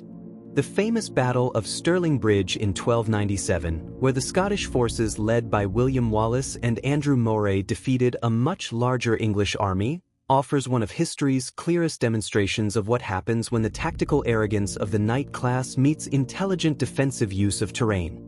The English army included experienced knights whose contempt for the Scottish infantry, mainly spearmen armed with long pikes called schiltrons, led them to commit the fundamental error of beginning their crossing of a narrow bridge before their entire force was in position. When roughly half the English cavalry had crossed, the Scots attacked. The knights still on the far bank could not cross fast enough to help. The knights who had crossed were trapped in a confined space against a river, unable to use their speed and shock power, surrounded by spearmen who knew exactly how to use their weapons against mounted men in close quarters. The English cavalry was destroyed. The lesson, that heavy cavalry, no matter how individually formidable, is vulnerable to disciplined infantry in the right terrain, was a lesson that had to be relearned repeatedly because the ideological investment in cavalry supremacy made it psychologically difficult for the knight class to absorb. The transformation of the knight's equipment over the full span of the medieval period can be measured in the staggering difference in cost between the equipment of an 11th century Norman knight and a 15th century fully armored man-at-arms. The Norman knight at Hastings in 1066 wore chain mail, a conical helmet, and carried a kite shield, equipment that, while expensive by contemporary standards, could be produced by competent smiths working with relatively straightforward techniques. The 15th century knight in full plate harness from a master Milanese armorer represented an investment that required not just great wealth but access to international trade networks, specialized craftsmen, and a level of technical sophistication that had taken centuries to develop. Between these two poles lies the entire history of medieval metallurgy, combat experience, and material culture, each innovation in armor driving innovations in weapons, each new weapon design prompting new defensive responses, in a technological arms race that produced some of the finest functional art ever made, and then became obsolete almost overnight when gunpowder made the whole elaborate system irrelevant in the space of a few decades. The relationship between the knight and the peasants who lived on his lands was characterized by a fundamental power imbalance that chivalric literature almost entirely ignored. The peasants, serfs in many parts of Europe, were legally bound to the land and subject to their lord's justice in ways that gave them almost no recourse against exploitation. They owed labor services, days each week working the lord's fields rather than their own. They owed fees for using the lord's mill to grind their grain, the lord's oven to bake their bread, the lord's press to make their cider. They could not marry without the lord's permission. They could not leave the estate without permission. The knight who prided himself on protecting the weak and the defenseless was simultaneously, in his economic role as a feudal lord, extracting the maximum possible surplus from the very people he claimed to protect. This contradiction was not invisible to medieval observers. Peasant literature and poetry is full of bitter comment on the gap between knightly pretension and knightly behavior, but it was built into the structure of medieval society so deeply that it could be criticized at the margins without being challenged at the center. One of the strangest and most fascinating episodes in the history of medieval knighthood is the story of Jacques de Lalling, a Burgundian knight of the mid-15th century who pursued what can only be described as a personal quest to fight every notable knight in Europe in single combat. Between 1445 and 1453, de Lalling traveled through France, Spain, Scotland, Portugal, and the Holy Roman Empire, challenging and fighting knights in formal pas d'armes, staged combat encounters that were simultaneously sport and serious tests of skill. He kept careful records of his victories, which were numerous. He was celebrated at every court he visited. His fame was continental. He was killed in 1453 at the Siege of Pauc by a cannonball, an almost deliberately anticlimactic end for a man who had personified the tournament ideal, dispatched by a lump of iron fired by an anonymous gunner rather than by an opponent who matched him in any way that the chivalric system could have recognized or honored. He was 32 years old, and his death was widely mourned as the passing of something irreplaceable. The supply of reliable military information, knowing where the enemy was, how large their force was, what route they were taking, and what their intentions were, was one of the most persistent and difficult challenges of medieval warfare, and knights played a central role in the intelligence-gathering operations that every commander needed. Mounted scouts, often experienced knights or their squires, ranged far ahead of the main army, observing enemy movements, capturing prisoners for interrogation, and reporting back to their commanders. The speed of the horse made cavalry scouts the fastest intelligence-gathering tool available, but the information they brought back was often incomplete, misinterpreted, or simply wrong. Battles were lost because scouts reported an enemy force as smaller than it was, because prisoners gave deliberately false information under interrogation, or because the commander's mental model of the terrain was inaccurate and the scout's report was interpreted within that incorrect framework. The fog of war, the uncertainty, confusion, and incomplete information that characterized all pre-modern military operations was a constant companion to even the most experienced medieval commander, and it produced as many disasters as any failure of tactics or courage. The armor of Adestria, the warhorse's own protective equipment, called barding, was itself an engineering achievement that is often overlooked in discussions of medieval armor. By the 14th and 15th centuries, warhorses in the front rank of cavalry charges were sometimes equipped with partial or even full plate armor protecting their head, neck, chest, and flanks. The chafron, the plate protecting the horse's face, was often elaborately decorated, matching the heraldic display of the rider. The crinnet protected the neck, the patral the chest, the flanchards the flanks. A fully barred destrier was a staggering sight, a ton of muscle and iron moving at speed, its rider equally encased in steel, the combined visual impact designed to be as psychologically overwhelming as it was physically dangerous. The weight of the horse's armor added significantly to the burden the animal carried, requiring horses of extraordinary strength and stamina. Not all knights could afford to armor their horses to this degree. It was an additional expense on top of the already formidable cost of maintaining a destrier, and the fully barred warhorse was in many ways the ultimate expression of the financial as well as military excess of high medieval knighthood. The concept of the knight as a protector of widows and orphans appears repeatedly in the literature and legal codes of the medieval period, and while it was clearly often more aspiration than reality, it was not entirely empty. The legal system of medieval Europe did provide certain protections for widows and their children in the form of dower rights, the widow's entitlement to a portion of her husband's estate, that were theoretically enforceable in court. And the chivalric code did create a genuine social expectation that knights would not prey on women who had no male protectors. But the gap between the expectation and the reality was wide, and the history of medieval nobility is full of cases where powerful lords seized the lands of widows, arranged forced marriages of minor heirs to their own advantage, and used their judicial power to extract assets from vulnerable people who had no effective recourse. The idealization of the knight as protector coexisted, as it often does with powerful ideals, with systematic failure to live up to that ideal in practice.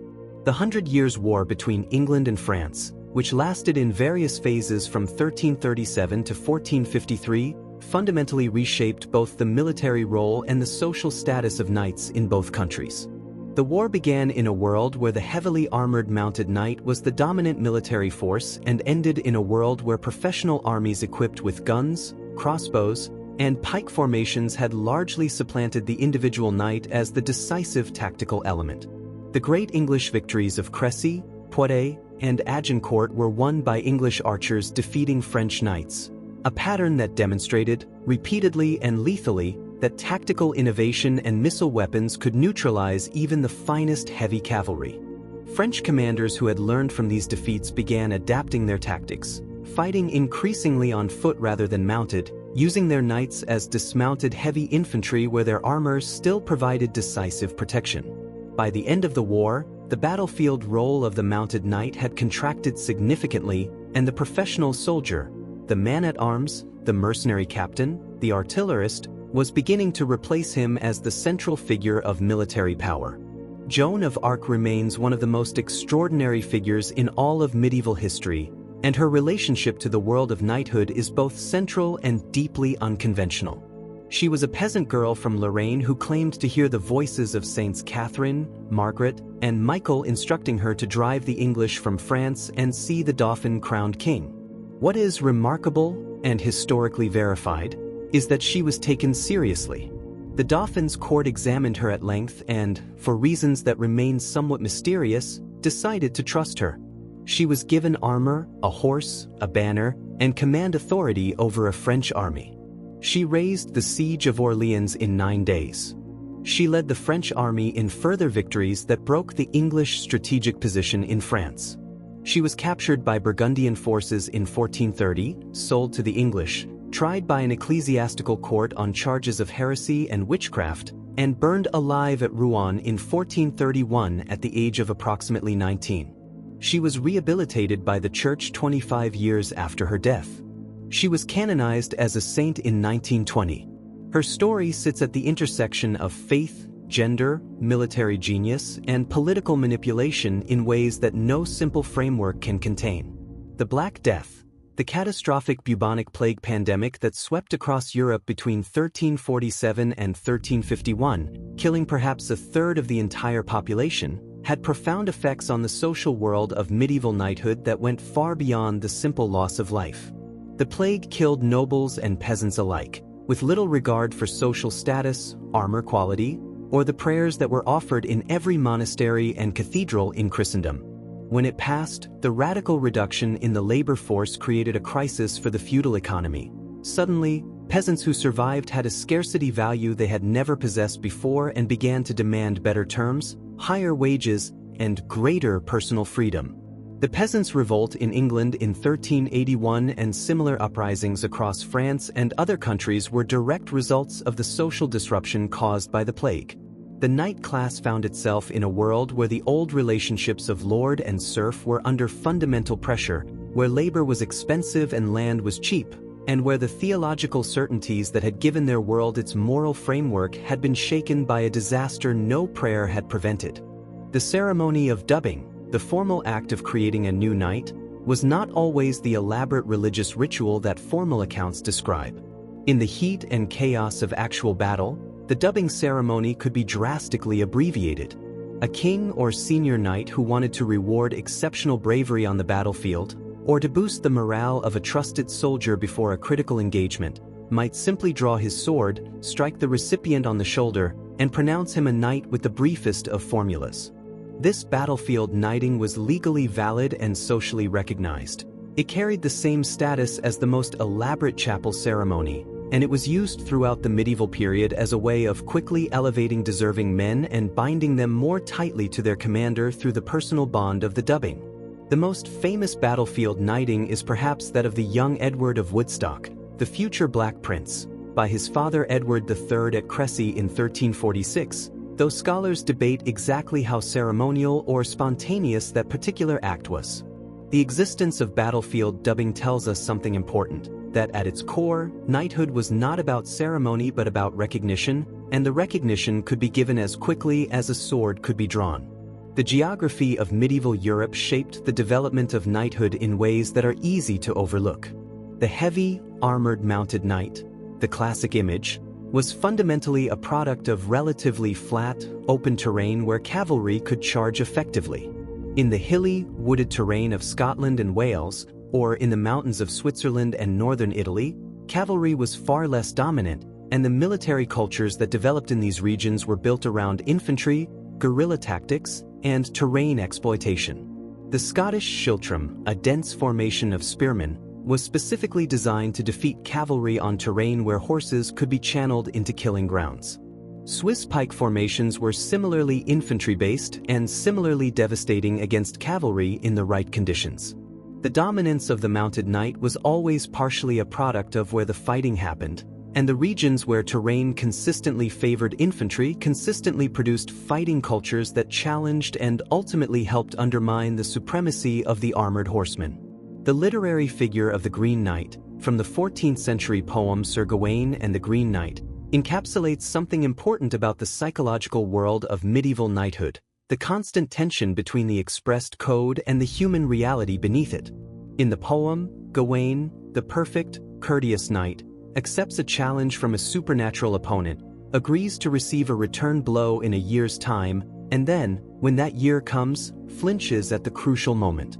He accepts a magical girdle from a lady that he believes will protect his life, and he conceals it from his host, a small but real violation of his chivalric code of honesty. When the truth is revealed, the Green Knight laughs and tells him that he passed the test of courage but not perfectly, that he is a fine knight, but a human one.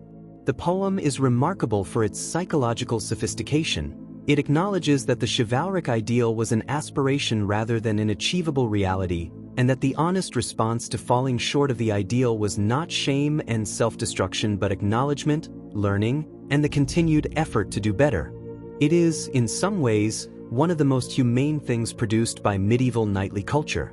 The art of caring for armor, polishing, oiling, repairing, and storing it properly was a craft in itself that the squire had to master alongside the more dramatic skills of combat and horsemanship. Rust was the enemy of armor.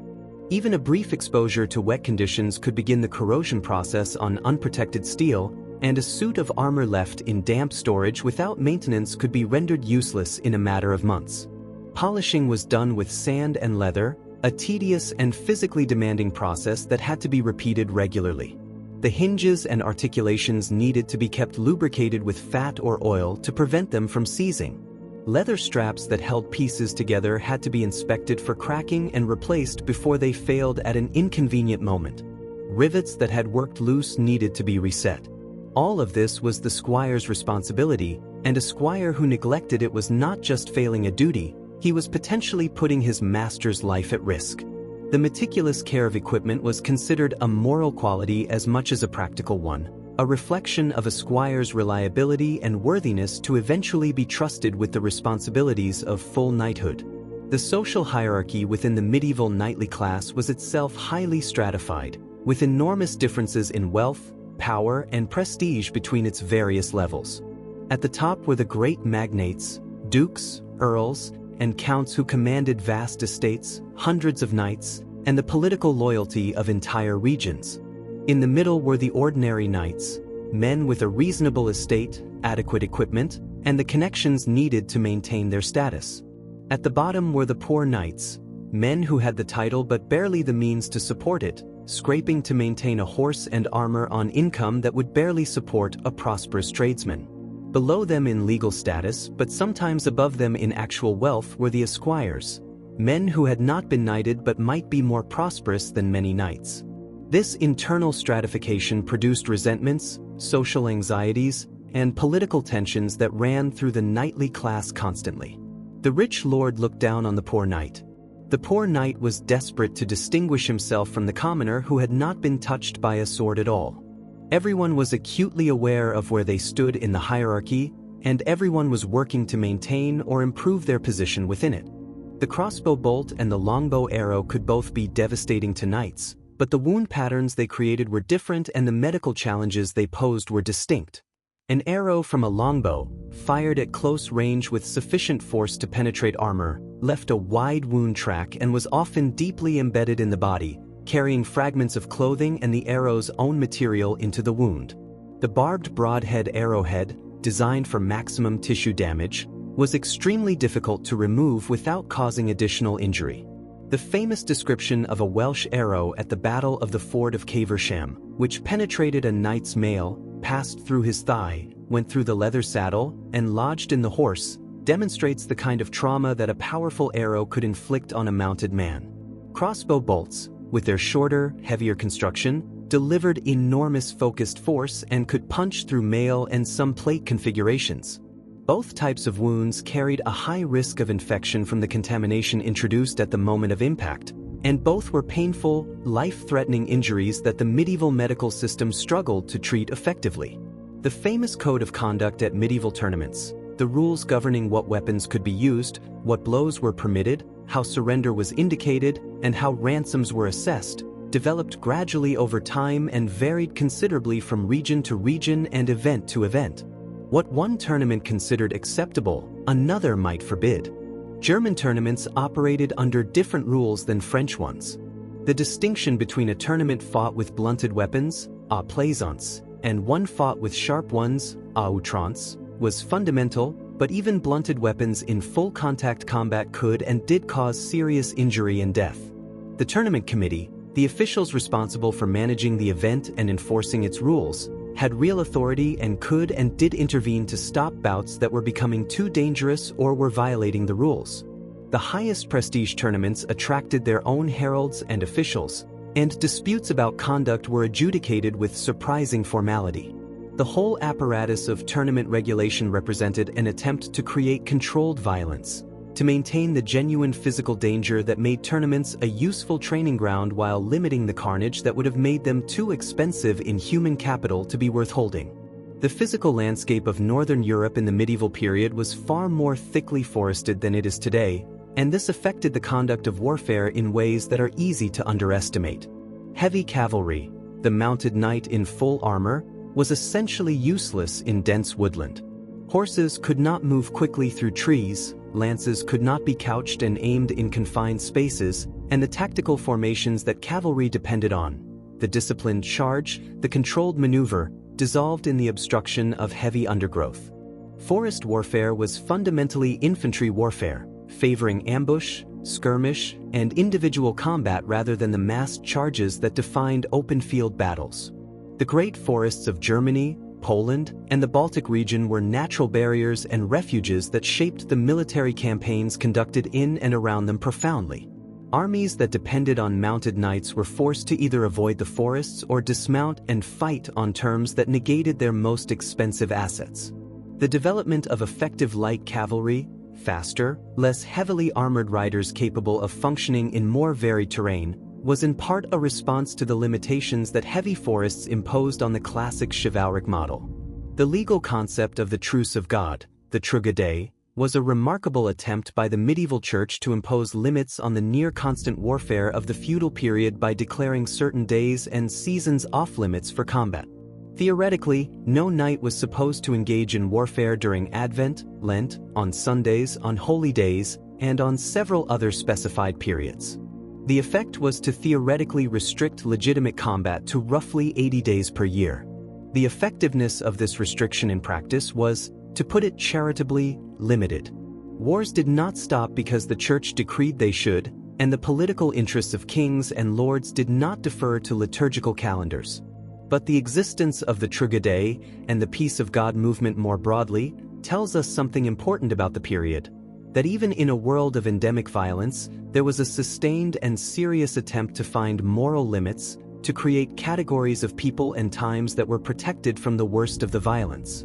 That these attempts mostly failed is less important than the fact that they were made, and that the framework of chivalry itself represented a similar attempt to impose moral limits on the otherwise limitless violence of human conflict.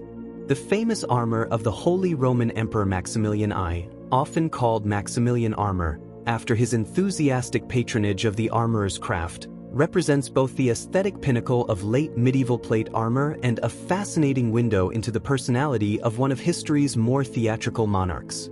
Maximilian was obsessed with armor, collected it, commissioned it, wore it, and promoted the art of the armorer with a personal enthusiasm that bordered on mania. The armor style that bears his name, characterized by closely spaced ridges covering the entire surface, creating a deeply textured, almost organically complex visual effect, was developed in the early 16th century and combined maximum aesthetic impact with genuine functional improvements. The ridges were not merely decorative. They strengthened the plate against direct impact by creating structural rigidity without additional weight, much as corrugated cardboard is stronger than flat cardboard of the same mass. The result was armor that was simultaneously lighter, stronger, and more beautiful than its predecessors. Maximilian understood intuitively what modern designers have rediscovered repeatedly, that the best functional design is often also beautiful, because beauty in engineering frequently derives from the perfect matching of form to function.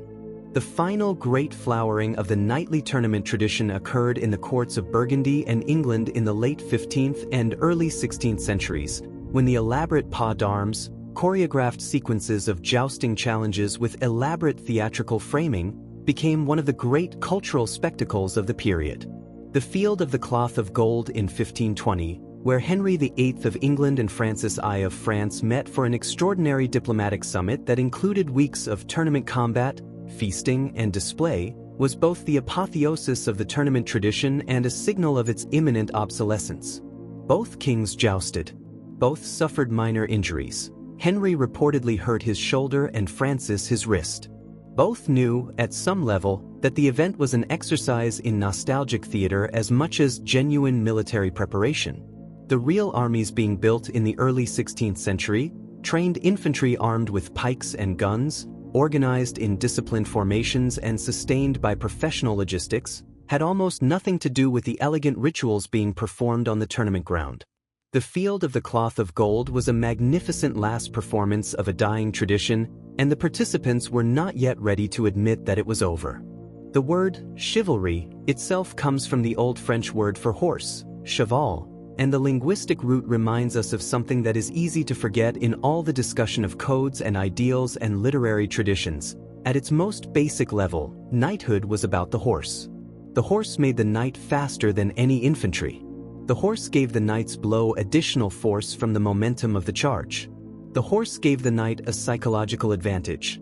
There is something genuinely frightening about a ton of muscle and steel bearing down on you at speed that went beyond simple physics. The horse gave the knight height, which in the hand-to-hand combat that followed a charge meant the ability to deliver downward blows against opponents who had to strike upward.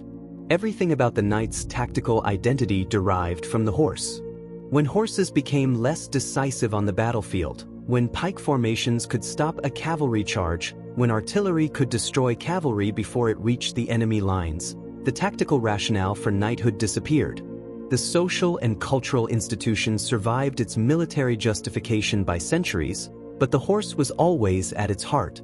The Norman conquest of England in 1066 is often presented as a single dramatic event, William defeating Harold at Hastings, a crown changing heads, but it was in reality the imposition of an entirely new military and social system on a country that had its own warrior aristocracy, its own traditions, and its own ideas about power and obligation. The Anglo-Saxon thanes who formed the English military aristocracy before 1066 were formidable fighters. The housecarls, the elite royal bodyguard, were professional warriors of the first rank, but they fought primarily on foot, using the two-handed battle axe and the sword, forming the famous shield wall that Harold's army deployed at Hastings. The Normans fought mounted, and the mounted charge was the decisive tactical innovation that the conquest introduced to England. Within a generation, the English had been absorbed into the continental system of mounted knighthood, their own warrior culture overlaid and eventually replaced by the French-speaking, horse-riding, tournament-attending civilization that the Normans brought with them. The transition was brutal. The Norman magnates who received English lands were not gentle in asserting their new authority, but it was also surprisingly rapid. The question of what happened to the vast majority of knights who did not achieve fame, who lived and died as ordinary members of a warrior class without great victories, great disasters, or great stories to their name, is one that history largely cannot answer, because ordinary lives leave fewer traces than extraordinary ones. But the parish churches of England, France, and Germany are filled with flat stone effigies of men in armor whose names are sometimes recorded and sometimes forgotten, their hands folded in prayer, their swords at their sides, their faces worn smooth by centuries of feet walking over them. They were men who did their military service, managed their small estates, raised their children, attended mass, grew old in the armor that had defined their adult identity, and died in beds rather than on battlefields. Their stories are lost, but their presence in the historical record is irrefutable. They represent the vast majority of medieval knighthood, not the heroic exceptions of legend but the ordinary practitioners of an extraordinary profession, living out their lives in the gap between the ideal their culture gave them and the reality their daily experience provided. They were, in the end, simply human beings doing an extraordinarily difficult job in an extraordinarily difficult world, and they deserve to be remembered for that. And there you have it. 100 facts about medieval knights, the steel, the sweat, the glory, the grief, and the gritty human reality beneath the shining armor. From a 7-year-old page sleeping in a cold hall far from home, to an aging lord lying in plate mail on a stone floor while a priest murmured last rites above him, the world of the medieval knight was vast, complex, violent, beautiful, contradictory, and profoundly, stubbornly human. These were not perfect heroes from a fairy tale. They were men, flawed, brilliant, brutal, generous, terrified, brave, doing something almost impossibly hard in a world that demanded it of them every single day. If this journey through the medieval world meant something to you, if you found yourself in a place you didn't expect, moved or surprised or simply fascinated by how strange and vivid the past can be, then please consider hitting that like button. It takes 2 seconds and it genuinely makes a difference. And if you want more of this, more deep dives into the worlds that history forgot to simplify, more hours spent in the company of the fascinating dead, then subscribe and stay close, because there is so much more to come. The past is never finished with us, and we are never finished with it. Until next time, ride well.